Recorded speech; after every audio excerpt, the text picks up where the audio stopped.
Hey guys, welcome to Hot Garbage Sports. I'm Coach Ryan D. Oh, can there be a mercy rule in hockey? Like, I know there shouldn't be, but tonight I really want a mercy rule. Please. Okay, everyone, there's 5 minutes left in this Jets Oilers game, and I don't even know what to say. This is just freaking embarrassing.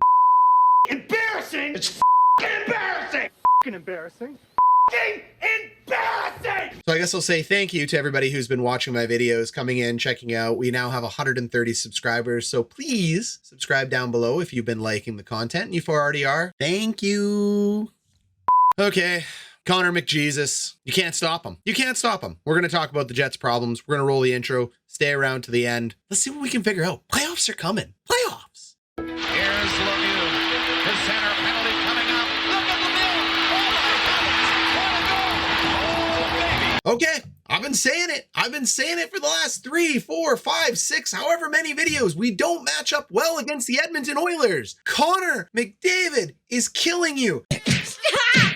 Stop! He's already dead. Stop trying to contain the best player in the game. He's broken. He's a broken Konami cheat code. There is nobody who's going to check him. There's no line that's going to match him. This guy is unbelievable. He jukes left. He jukes right. He shoots high. He does it all.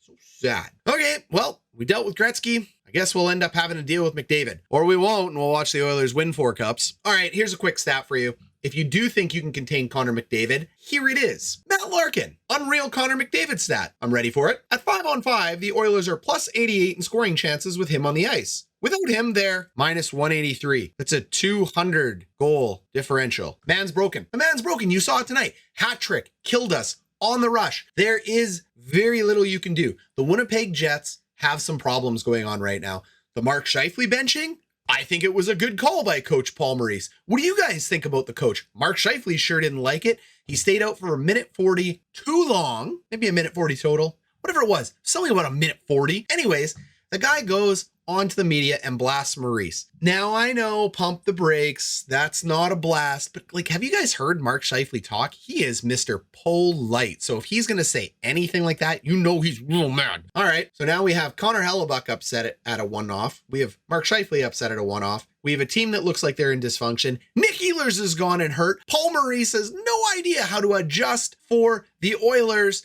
And Connor Hellebuyck is losing to McDavid, even though he's the best goalie in the world. What are we gonna do? Relax. Like Aaron Rodgers said, we're gonna relax. We're gonna relax and see what happens. We can't change the coach midseason. There's no point in yelling. Ehlers is out. There's nothing we can do about it. Thanks, Joe Thornton. Connor Hellebuyck is still Connor Hellebuyck. Connor McDavid is still Connor McDavid. The only thing the Jets can do at this point is start playing their game. That's all they can do right now. They got to start playing their game. Stop with these fights after the whistle and the pushing and the beaking and the chirping. You've lost 4 in a row. You lost 4 in a row. Chill the frig out and play hockey. You are a highly skilled hockey team. It is time to go end to end and trade some goals here, guys. You are not going to shut the Oilers down to 1 or 2 goals. It's just not going to happen. We've seen it. We're down 6-2.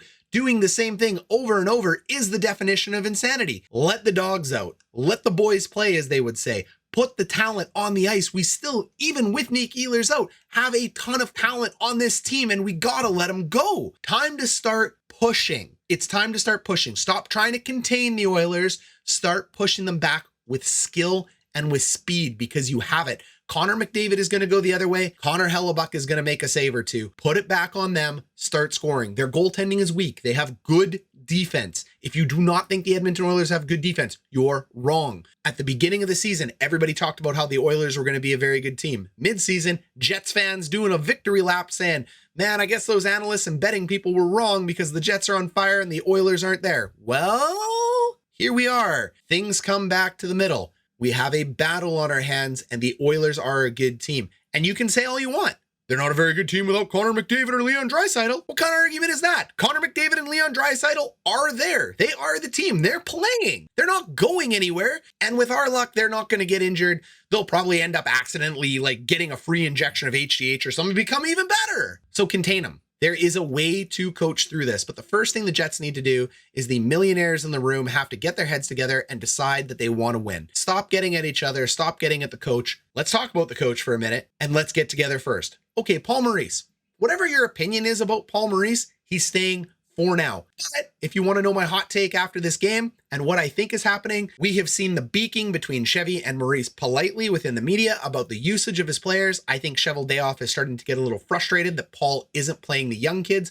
Paul doesn't like to coach his fourth line or his third pairing D. He wants low floor. Well, I guess he thinks they're a little bit higher than low floor. So he wants middle floor, low ceiling, safe players that are real pros. We like real pros. He loves that line. He wants those types of players in his lineup. I don't think they work. I disagree with the way he's doing it, but I'm not an NHL coach. Duh. I don't get paid millions of dollars to do this. And I have 125 of you wonderful people listening to me. He has millions. Well, maybe hundreds of thousands. Winnipeg isn't that big. But still, Paul is still a very good coach. There's maybe only 6 or 7 coaches in the NHL slightly better than him if you take a look at pay and what he's done before. The trouble with Paul is Paul hasn't won a cup. He's been to a cup final. Chevy has as the assistant GM of the Chicago Blackhawks, so he knows what it takes to put a team together. Guys like Mark Scheifele and Blake Wheeler, they have not been to a cup final yet. So these guys got to buy in, get a little bit of humility. Maybe they haven't. Maybe I'm wrong. I'm just interpreting what I see from the body language on the ice, so I'm not trying to pick on them. I love them, not saying trade them. Chill. They need to start buying in and being a little more humble, I think, more inclusive to the team. Let's start bringing some guys together and getting some flavor going and getting some fun going. Mark, you took a shift that was far too long. You probably shouldn't be in the media poo-pooing on the coach. Whether you agree with it or disagree with it, it is the coach's job to make a statement. And if you stay out too long and you are not playing to your coach's system, regardless of who he is, you need to sit. He needs to be fair to every player. He cannot just bench his fourth line. If he does that, he loses the room, he loses the team, he loses all credibility. So just be the man we know you are. Take the benching. Oh, well, you lost a game. It is good that Paul sets the tone right now before the playoffs. You can't be going out doing anything you want to do. There has to be team structure and a game to play. Okay, maybe that's my inner coach coming in on that. I right now am not a big fan of Paul Maurice, but I will defend his decision to bench Mark Scheifele to the death for the reason he did it. So what is going to happen to Paul after the season?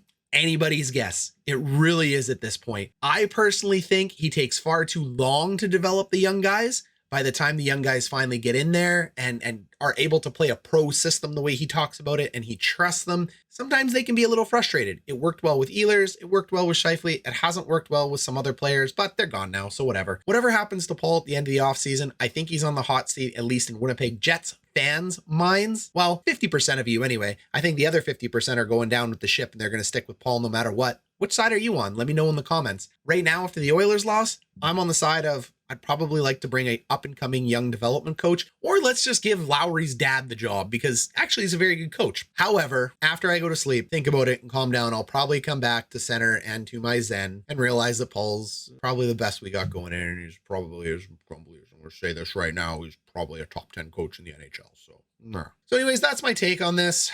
There's really not much to say. This was a putrid effort. We are on a friggin' slide right now and it doesn't feel good. But I'm gonna stay positive. I got nothing better to do in this COVID lockdown anyway. Winnipeg, we're not allowed to go see anybody. We're not allowed to see our friends. So I am not gonna sit here and be dumb and grumpy and upset at the Jets. I'm just gonna enjoy what I have right now because I'm just happy they're on and they're playing puck. I got nothing better to do anyway. So let's go Jets go. Let me know what you guys think and stay tuned tomorrow because I am gonna react to a Steve Dangle Toronto Maple Leafs video and that should be pretty friggin' good. Drops tomorrow at noon. Bye guys.